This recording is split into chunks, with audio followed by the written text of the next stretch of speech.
जय श्री राम। मंगल भवन अमंगल हारी, द्रव सुदशरथ अजिर बिहारी। जय सिया राम जय जय सिया राम। दीन दयाल विरधु संभारी, हरौ नाथ मम संकट भारी। जय सिया राम जय जय सिया राम। जय सिया राम जय जय हनुमान। मुनि ने कहा, हे कृपालु रघुवीर, हे शंकर जी के मन रूपी मान सरोवर के राजहंस, सुनिए, मैं ब्रह्मा के धाम को जा रहा था। इतने में कानों से सुना कि श्री राम जी वन में आएंगे। तब से मैं दिन रात आपकी राह निहारता रहा हूँ। अब आज प्रभु को देखकर मेरी छाती शीतल हो गई। हे नाथ, मैं सब साधनों से हीन हूँ। आपने अपना दीन सेवक जानकर मुझ पर कृपा की है। हे देव, यह मुझ पर आपका एहसान नहीं है। हे भक्तों के मन को चुराने वाले, ऐसा करके आपने अपने प्राण की रक्षा की है।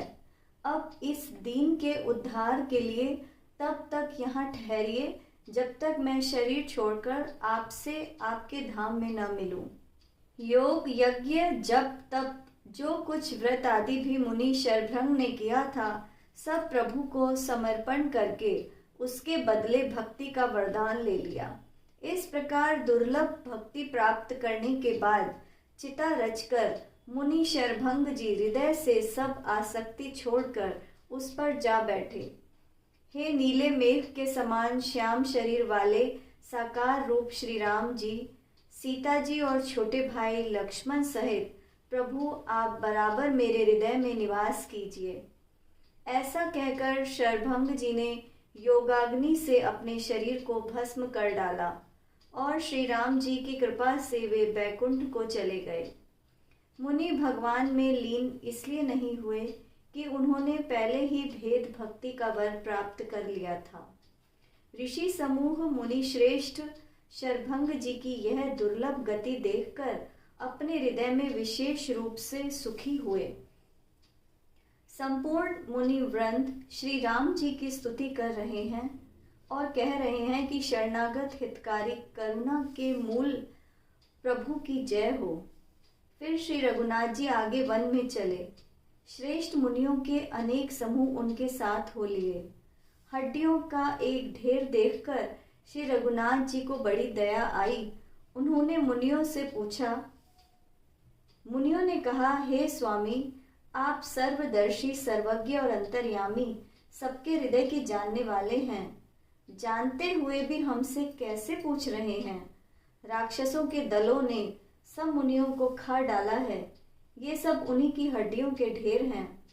यह सुनते ही श्री रामचंद्र जी की आंखों में करुणा के आंसू भर आए। श्री राम जी ने भुजा उठाकर शपथ ली कि मैं पृथ्वी को राक्षसों से रहित कर दूंगा। फिर सभी मुनियों के आश्रमों में जा जाकर उनका दर्शन एवं संभाषण का सुख दिया। मुनि अगस्त्य जी के एक सुतीक्ष्ण नामक ज्ञानी शिष्य थे। उनकी भगवान में प्रीति थी। वे मन वचन और कर्म से श्री राम जी के चरणों के दास थे। उन्हें स्वप्न में भी किसी अन्य देवता का भरोसा नहीं था। उन्होंने ज्यों ही प्रभु का आगमन कानों से सुना, अनेक प्रकार के मनोरथ करते हुए वे आतुरता से दौड़ पड़े।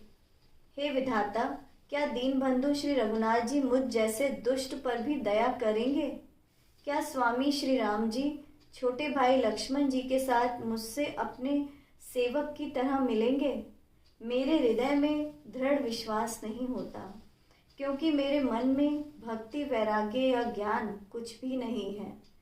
मैंने न तो सत्संग किया, न योग जप अथवा यज्ञ ही किए हैं, और न प्रभु के चरण कमलों में मेरा दृढ़ प्रेम ही है। दया के भंडार प्रभु की ही एक टेक है, जिसे किसी अन्य का सहारा नहीं। वह उन्हें प्रिय होता है। भगवान की इस टेक का स्मरण आते ही मुनि आनंद मग्न होकर मन ही मन कहने लगे, आहा, जन्म मरण के बंधन से छुड़ाने वाले प्रभु के मुखारविंद को देखकर आज मेरे नेत्र सफल हो जाएंगे। शिव जी कहते हैं, हे भवानी, ज्ञानी मुनि प्रेम में पूर्ण रूप से डूब चुके हैं, उनकी वह दशा कहीं नहीं जाती। उन्हें दिशा विदिशा, दिशाएं और उनके कोण आदि और रास्ता कुछ भी नहीं सूझ रहा है। मैं कौन हूँ और कहाँ जा रहा हूँ, इसका भी ज्ञान नहीं है। वे कभी पीछे लौटकर फिर आगे चलने लगते हैं और कभी प्रभु के गुण गा गाकर नाचने लगते हैं। मुनि ने अगाढ़ प्रेम भक्ति प्राप्त कर ली थी। प्रभु श्री राम जी वृक्ष की आड़ में छिपकर भक्त की प्रेमोन्मत्त दशा देख रहे हैं। मुनि का अत्यंत प्रेम देखकर आवागमन के भय को हरने वाले श्री रघुनाथ जी मुनि के हृदय में प्रकट हो गए।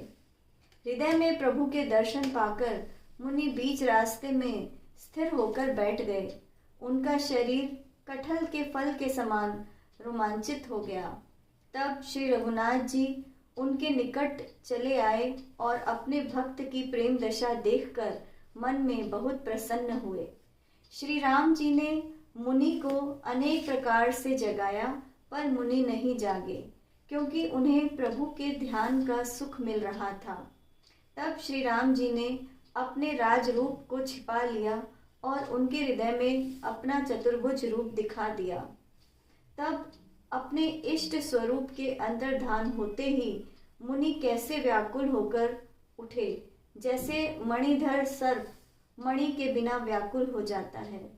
मुनि ने अपने सामने सीता जी और लक्ष्मण जी सहित श्याम सुंदर विग्रह सुख के धाम श्री राम जी को देखा। प्रेम में मग्न हुए वे भाग्यवान श्रेष्ठ मुनि लाठी की तरह गिरकर श्री राम जी के चरणों में लग गए।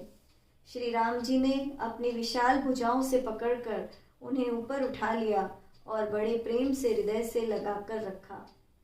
कृपालु श्री रामचंद्र जी मुनि से मिलते हुए ऐसे सुशोभित हो रहे हैं मानो सोने के वृक्ष से तमाल का वृक्ष गले लगकर मिल रहा हो।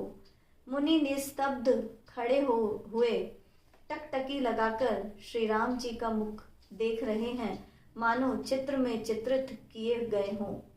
तब मुनि ने हृदय में धैर्य धारण कर बार बार चरणों को स्पर्श किया। फिर प्रभु को अपने आश्रम में ले जाकर अनेक प्रकार से उनकी पूजा की। मंगल भवन अमंगल हारी, द्रवहु सुदशरथ अजिर बिहारी।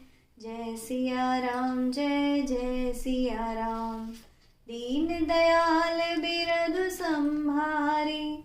हरऊ नाथ मम संकट भारी, जय सिया राम जय जय सिया राम, जय सिया राम जय जय हनुमान। जय श्री राम।